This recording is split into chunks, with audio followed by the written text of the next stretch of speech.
Welcome back to another deep dive. And today we're going to do something a little bit different. Because normally if you're trying to unlock, a masterclass in consumer psychology or business strategy, you'd probably expect to look at, I don't know, a Silicon Valley tech giant, right? Right, yeah. Or like a boutique luxury hotel brand. Those are the usual suspects when we talk about high-end customer experience. Exactly. You picture gleaming glass offices and like espresso machines. But what if I told you the ultimate masterclass is actually happening out on the asphalt, surrounded by the smell of hot rubber and motor oil? It's kind of hard to believe, but yeah. Yeah. So today, our mission is to unpack an incredibly calculated, deeply psychological approach to customer service hidden in a really unlikely place. We've got our hands on the internal training manual, specifically the Blueprint for Success documents from Big O Tires. Which is just fascinating source material. It really is. Yeah. And we're focusing on something they call the VIP, or the vehicle inspection process. Yeah. Because, you probably just think of getting new tires as a boring, maybe painful transactional errand, right? Oh, absolutely. It's the ultimate grudge purchase. Right. But this manual reveals a strategy that you can genuinely apply to almost any industry. So, to set the stage for you here, where does this VIP process actually begin? Well, you have to understand the absolute golden rule that this manual drills into the staff. The primary directive is, and they are incredibly explicit about this, never hide behind the sales counter. Never hide behind the counter. Right. The VIP dictates that the customer must be greeted outside, literally right at their vehicle. Okay, let's unpack this. Because to understand what the employees are actually doing out there, we first have to understand why the manual demands they do it in the parking lot. Yeah, the location is everything. And there's this one line in the manual that just stands out because it's so raw, honestly. It says the car is a psychological safety zone for the customer. I love that phrasing. Right.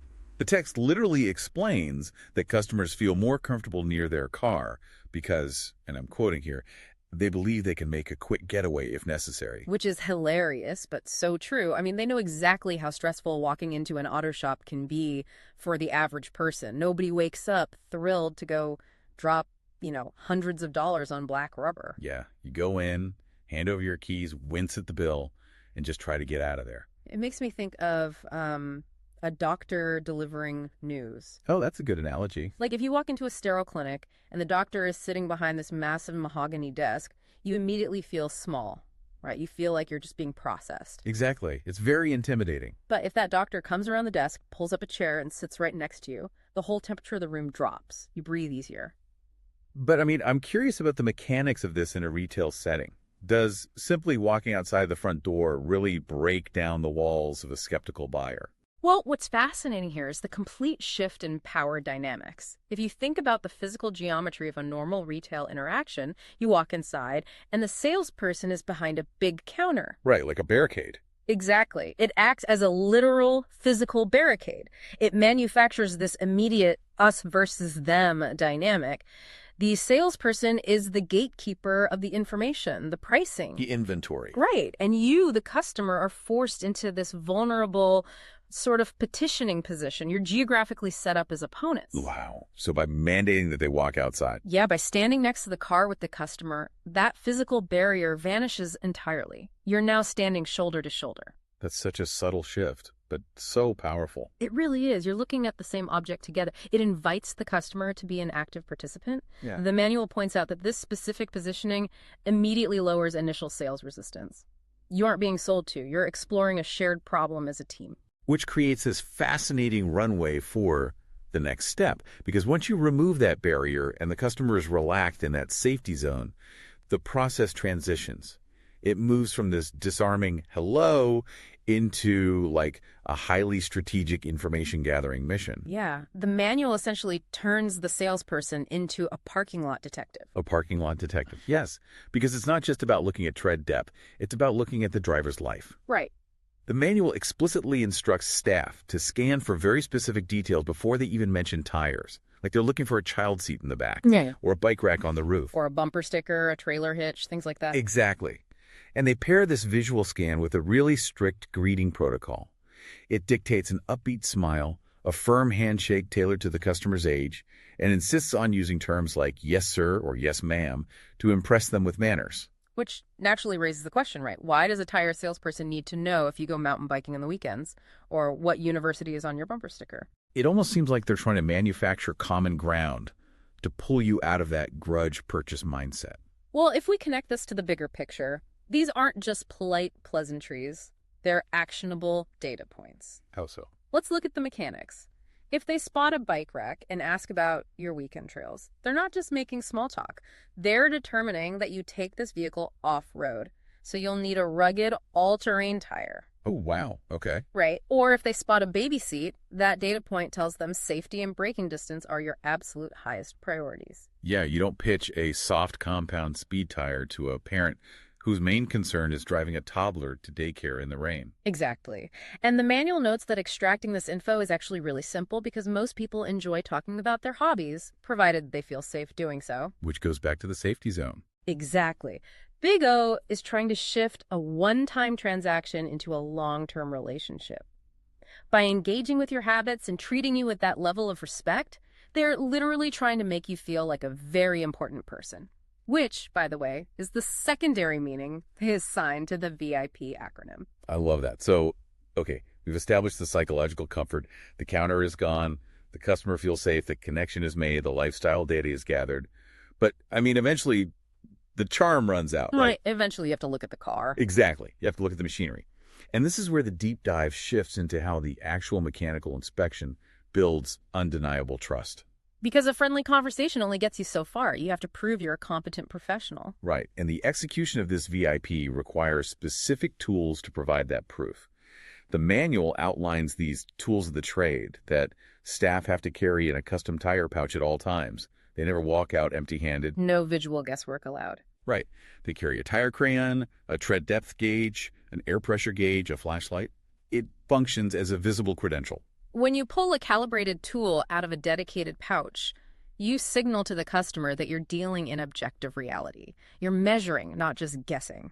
And what they measure follows this specific acronym, TREAD.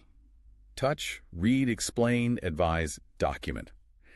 And what I find brilliant is that they don't even start with the tires. The manual insists they ask for permission to get inside the vehicle first. Which is counterintuitive, right? The product they sell is on the outside of the car. Exactly. But they get in to check for dash lights, warning indicators, the TPMS system. They record the exact mileage and look for the oil service sticker. Only after gathering that internal diagnostic data do they step outside to the front left tire. It provides a holistic view of the vehicle's health before a single sales pitch is made. It frames them as an automotive diagnostician rather than just a tire peddler. And here's where it gets really interesting. I hit a statistic in the manual that made me pause. Oh. Yeah. The document states that 90% of functioning vehicles are in need of some type of work, particularly alignment. And it explicitly notes that touching the front tires is the perfect place to gently nudge the owner toward the service department. Ah, right. So I have to push back here.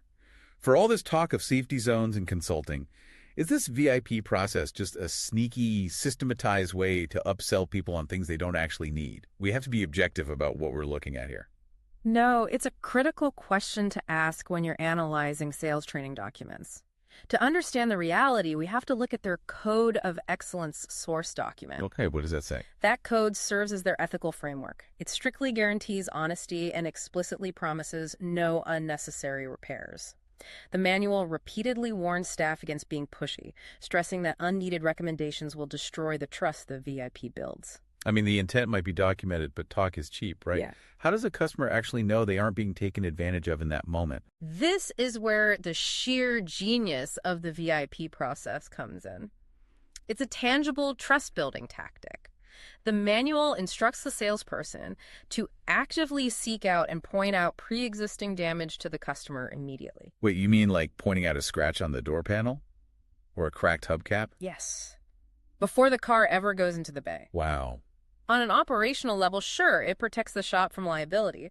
If you note a deep scratch before taking the keys, the customer can't falsely claim the mechanic caused it. Right. But psychologically, the effect is profound. Yeah, I mean, if I'm walking into an auto shop, my baseline assumption is that the mechanic might try to pull a fast one on me. Exactly. If the very first thing they do is point out a broken lug nut and say, hey, I want to make sure you see this. This is already broken. We didn't do this, and I want it documented. My defensive walls would instantly evaporate. The manual literally states, "Our job is to turn worried people into grateful, happy customers. By practicing radical transparency about the flaws the car already has, you prove that you're paying meticulous attention. You prove you're honest." You're demonstrating you aren't hiding anything. Right. So 10 minutes later, when that same person uses their calibrated gauge and says, "Your tires are dangerously bald," you are infinitely more likely to believe them. They already empirically proved their honesty with the scratch. Which ties perfectly back into that TRED acronym. Yeah. They touch the tire, they read the wear patterns, maybe noticing an alignment issue, then they explain the cause and effect in plain English. Demystifying the jargon. Exactly. They advise based on that baby seat they saw earlier. And finally, they document everything right there with you. The customer is involved in every single step. It transforms a high-anxiety purchase into a transparent, logical conclusion. So what does this all mean? We've gone from escaping the sales counter to spotting the baby seat, all the way to tread gauges and radical transparency. What is the ultimate measurable value of this 15-minute process for the business? The ultimate value is that it's their primary, uncopyable differentiator. The manual flat out states that most competitors simply won't execute a process like this. They'll just wait behind the counter. And the proof has to be in the data, right? Yes. The source material drops the ultimate statistical payoff. Customers who are greeted at their vehicle through this process are 20% more likely to be highly satisfied. 20%, that's huge. It is. Highly satisfied customers return, and they tell their friends. Furthermore, this VIP process feeds their entire operational model, like their speed lane service. How do the parking lot interactions speed up the work in the garage? Well, because the salesperson gathered all the vital data up front, documented tire size, checked dash lights, built trust, the service crew can operate with incredible efficiency. A trained crew can install full tires in under 30 minutes because the diagnosis was crystal clear before the car ever crossed into the garage. Oh, it eliminates all those back and forth phone calls asking for permission to do the work. Exactly. It also sets the stage for their comprehensive automotive health check, which they call their DNA kit diagnostic needs analysis. By the time the mechanic finds an issue with the brakes on the lift, the customer already trusts the diagnosis. The friction was removed in the parking lot. It's the perfect overlap of empathy and operational efficiency. They're running a high-speed automotive triage, but wrapping it in a process that feels like a bespoke consultation.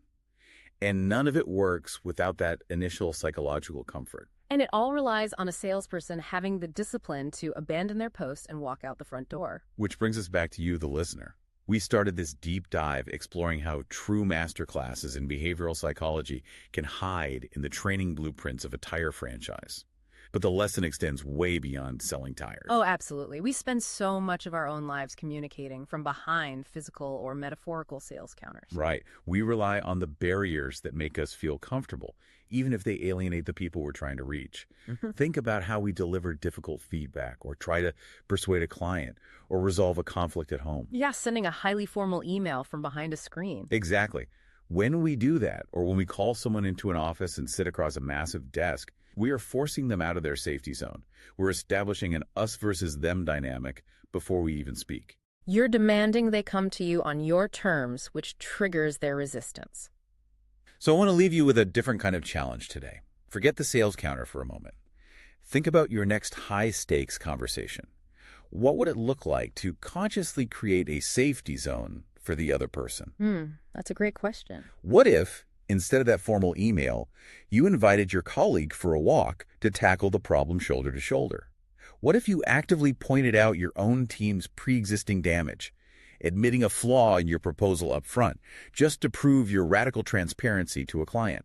You might just find that the fastest, most effective way to build undeniable trust is simply having the courage to walk out into the parking lot and stand on the same side of the problem.